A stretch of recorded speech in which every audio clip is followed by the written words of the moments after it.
बिस्मिल्लाहिर्रहमानिर्रहीम। अस्सलामुअलैकुम वरहमतुल्लाहि वबरकातुहू।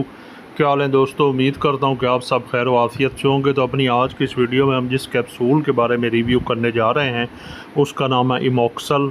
तो वीडियो शुरू करने से पहले आप सब दोस्तों से ये दरख्वास्त है कि मेरे चैनल को सब्सक्राइब कर दें और साथ दिए गए बेल आइकन घंटी के निशान को भी ज़रूर प्रेस कर दें। जी दोस्तों, जो हमारा आज का मौजू है, जिस कैप्सूल के बारे में हम रिव्यू करने जा रहे हैं उसका नाम है इमोक्सल और ये JSK फार्मा का तैयार करता है और इसमें जो पाए जाने वाली फार्मूलेशन है उसका नाम है एमोक्सीसाइक्लिन। ये दवाइयों को एक ग्रुप पेनिसिलिन से ताल्लुक़ रखने वाला एक एंटीबायोटिक है। तो अगर हम जान लें इसके यूजेस, ये बैक्टीरियल इन्फेक्शन के लिए इस्तेमाल होने वाला कैप्सूल है।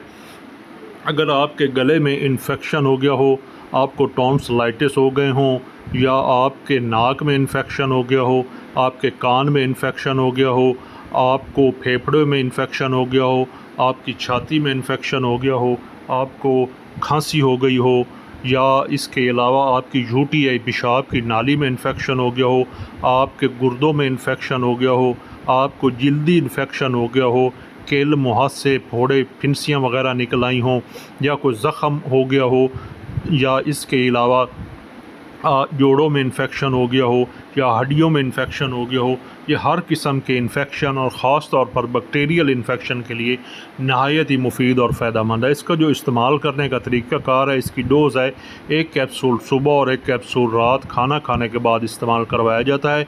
आप इसको अपने डॉक्टर की हिदायत और उसकी रिकमेंड करदा डोज़ के मुताबिक इसका इस्तेमाल करें। तो अब हम जान लेते हैं इसके मुमकिन मनफी असरात।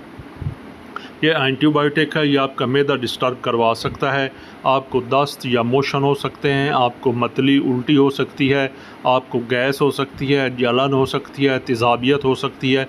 तो इन साइड इफ़ेक्ट्स से महफूज रहने के लिए आप इसको खाना खाने के दरमियान में ले लें या खाना खाने के फ़ौरन बाद लें। पानी का साथ ज़्यादा इस्तेमाल करें। मैदे की हिफाजत के लिए कोई प्रोडक्ट ओमेप्राज़ोल या एसोमेप्राज़ोल साथ ज़रूर इस्तेमाल करें। तो अब हम जान लेते हैं इसकी वार्निंग। इसकी जो वार्निंग है, हामला ख़वातीन, दूध पिलाने वाली ख़वातीन, जिगर के मरीज़ और गुर्दे के मरीज़ इसको अपने डॉक्टर के मशवरे से इस्तेमाल करें। मज़ीद मालूमात और रहनुमाई के लिए मेरे दिए गए मतलूबा व्हाट्सएप नंबर पर रब्ता कर लें। अपना बहुत ज़्यादा ख्याल रखें। अल्लाह हाफिज़।